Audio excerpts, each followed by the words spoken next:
Bueno, pues són molts, perquè efectivament el conseller Soler té raó, no? El més abandonat que estava en esta comunitat eren les polítiques socials. Estaven per baix de la mitjana nacional en tots els anàlisis i el que hem fet és, per exemple, en 2 anys hem augmentat un 25% el pressupost d'esta conselleria, ja estem en 1.000 milions d'euros, aplegarem i estàvem al voltant d'uns 700 milions d'euros. Les xifres de dependència parlen per si mateixa. En 2 anys, 30.000 persones, més de 30.000 persones estan dintre del sistema. Hem reduït la llista d'espera en 16.000 persones. Hem reordenat el sistema de protecció de menors en el que són els centres i hem apostat per l'acolliment familiar. Hem presentat ja el projecte de llei de joventut, que a més era una reivindicació dels consells de la joventut, de les entitats associatives de la gent jove.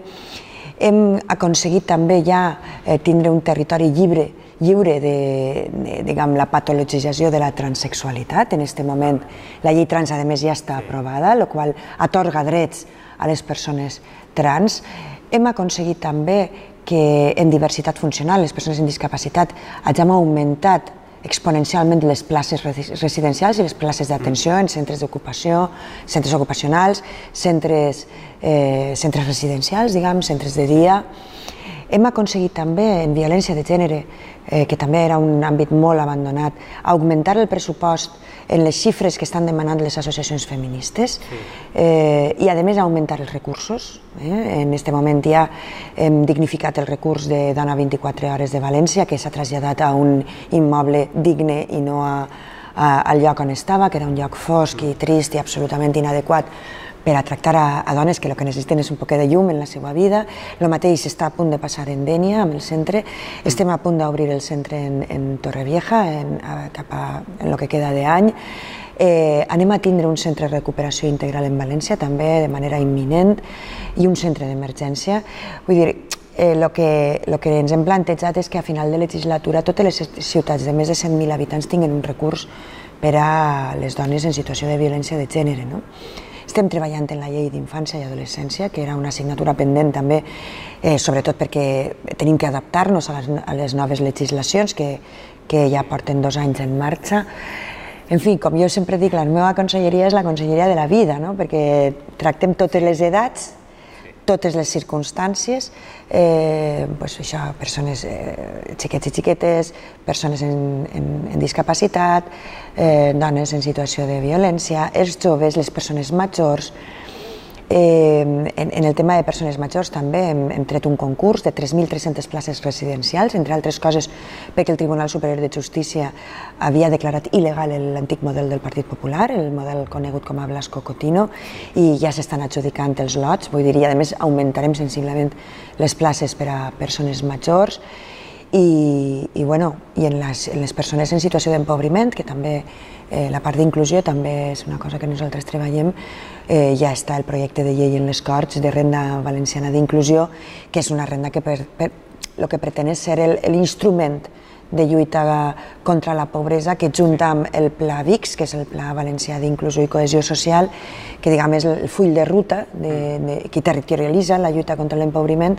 van a ser ferramentes potentes per a fer aquestes polítiques inclusives que fan que aquesta societat tot el món tinga cabuda i tot el món tingui una vida més o menys fàcil.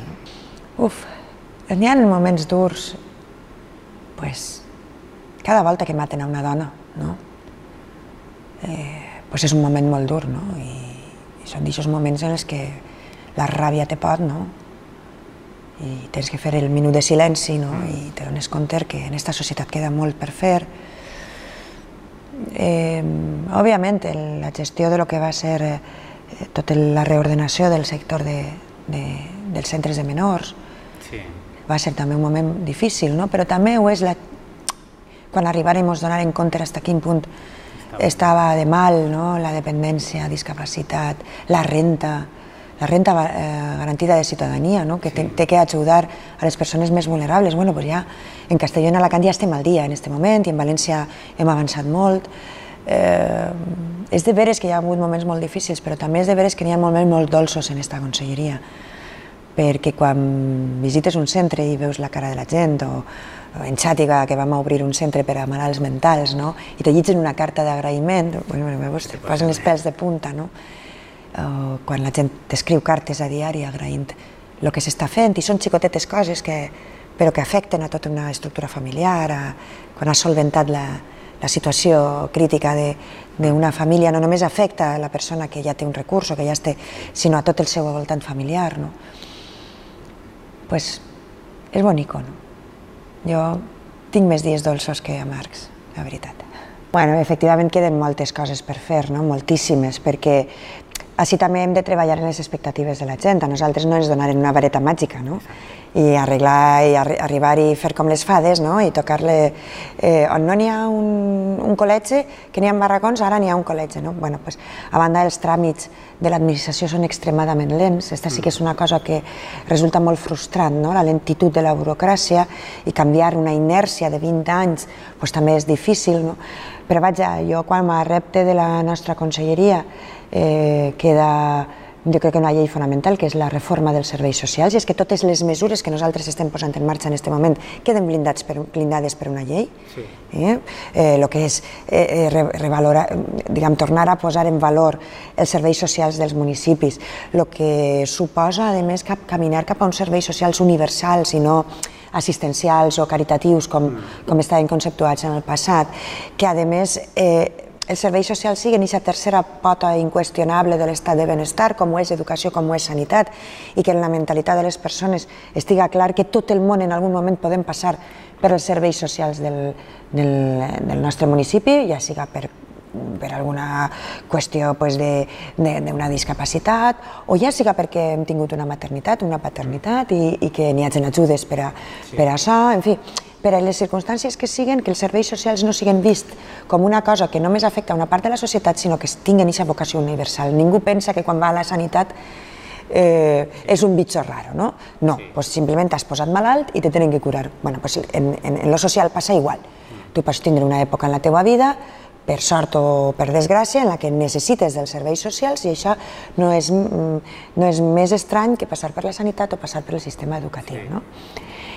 Això seria un gran repte de la nostra conselleria. La resta de conselleries també, totes hem marcat una sèrie de prioritats. Jo diria en educació, la llei d'educació és fonamental. En la qüestió d'agricultura i medi ambient i canvi climàtic, sobretot condicionats també per les polítiques passades, i aquest pla de residus que ha de ficar ordre en el que és la gestió de residus en la nostra comunitat, i que a més no només és una vocació de fer polítiques mediambientalment sostenibles i responsables, sinó que també és un objectiu de creació d'ocupació. En economia sostenible, tot el que està seguint el pla de reindustrialització de la Comunitat Valenciana, que ja està provocant fruits, que som la comunitat autònoma en Espanya que més llocs de treball industrial s'està creant, i ja s'està notant aquest treball que s'ha fet de llevar la burocratització per a que la gent pugui posar empreses en marxa, a més ser atractius per a que empreses internacionals i nacionals s'instal·len al nostre territori, d'haver desbloquejat temes com Parc Sagunt, que portava més de 8 anys embarrancat i que l'anterior govern no va saber gestionar, donar facilitats per a que les empreses s'instal·len, que a més s'ha acabat, i ahir la Conselleria de Transparència també té grans reptes, amb aquesta inseguretat que suposava la corrupció. Quan una empresa vol instal·lar-se al nostre territori, té que estar segura que així ningú les demana mordides, que no n'hi ha impostos, en bé, i totes aquestes coses, que també és important en la política de vivenda i d'infraestructures, està millorant, s'ha apostat per el transport públic col·lectiu, s'ha millorat la intermodalitat del transport, per exemple, metropolità. En aquest moment la gent té moltes més facilitats per a moure's per l'àrea metropolitana gràcies a el que ha fet la Conselleria de Vivenda, la pròpia situació de la vivenda, i posar a l'abast de les persones més necessitades la vivenda, amb el dret de la vivenda consagrat en la Llei de Funció Social de la Vivenda, i havent arreglat ja la meitat del parc públic, que nosaltres el parc públic de vivenda ens el trobarem destrossat, les vivendes no estaven aptes per a habitar-les, i ja tenim més de la meitat rehabilitades. La veritat és que són reptes que estan ahí i que a poc estem duent a terme, jo crec que d'una manera molt eficaç i molt ràpida.